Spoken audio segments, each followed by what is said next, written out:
Permasalahan rumah Nini Sabariah Nangreot akhirnya mendapat perhatian dari Dinas Sosial Banjarmasin.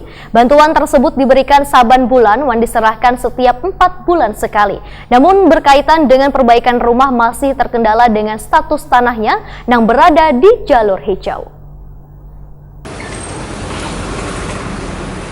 Permasalahan rumah Nini Sabariah Nangreot berdiri di kawasan Antasan Kecil Timur dalam RT 17 Banjarmasin Utara mendapat perhatian dari Dinas Sosial Banjarmasin. Kabid Bantuan Perlindungan Jaminan Sosial wan Penanganan Kemiskinan Dinas Sosial Banjarmasin, Aep Ruhya Esos MAP, Wetakoni Prima TV, Jelang Kamarian Senin 4 November 2019 memadahkan, bila Nini Sabariah sudah masuk dalam basis data terpadu atau data terpadu kesejahteraan sosial, sehingga sudah mendapatkan bantuan jaminan sosial yaitu berupa jaminan kesehatan, BPNT, wan bantuan jaminan sosial lanjut usia atau PKH. Bantuan tersebut diberikan saban bulan wan diserahkan setiap 4 bulan sekali. Berkaitan dengan perbaikan rumah, ujar Aep Ruhya sudah diusulkan, tapi terkendala dengan status tanahnya yang berada di jalur hijau. Aep Ruhya pun membantah bila pemerintah kadang memperhatikan keluarga Nini Sabariah lantaran semenjak suaminya masih hidup, pemerintah sudah memberikan perhatian pada keluarga tersebut. Menurut Aep Ruhya, berdasarkan peraturan daerah, kadang diperbolehkan menggunakan duit negara untuk merehabilitasi rumah yang berada di jalur hijau atau di bantaran sungai. Jika tetap dipaksakan untuk diperbaiki, maka akan menjadi permasalahan hukum ke depannya. Aep Ruhya memberikan solusi yang terbaik untuk mengatasi permasalahan ini, yaitu sesuai hasil rembuk dengan warga wan pihak kelurahan, maka akan berkumpulan membaiki rumah Nini Sabariah tersebut.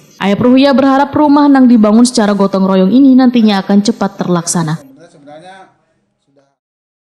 Ada solusi yang terbaik, Ibu Sabariah, direncanakan kami bersama masyarakat, ya dimotori dengan Pak Lurah, ya berkumpulan gitu. Berkumpulan dari dana bantuan, donatur-donatur. Tadi saya ke sana sudah ada menyiapi, ada dengan Pak Lurah, ada yang sudah siap menyanggupi untuk kasih gut. Ada yang menyanggupi untuk tongkatnya. Ada yang menyanggupi untuk seng. Nah, mudah-mudahan bisa terlaksana itu. Nah, tapi pembangunannya nanti kami secara gotong royong. Tadi Pak Lurah menyampaikan kita kerjasamanya secara gotong royong aja begawainya, kan gitu ya. Kami juga ada anggota Tagana membantu untuk anggota Tagana nanti melibatkan baksosnya, ya.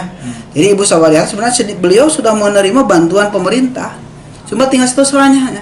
Jika beliau itu mohon maaf rumahnya berdiri di tanah yang betul-betul sendiri, insya Allah kita bisa mengusulkan ke belakang itu sudah dibantu. Memang betul beliau beberapa tahun tidak menerima bantuan, betul karena status tanahnya gitu, itu aja ya.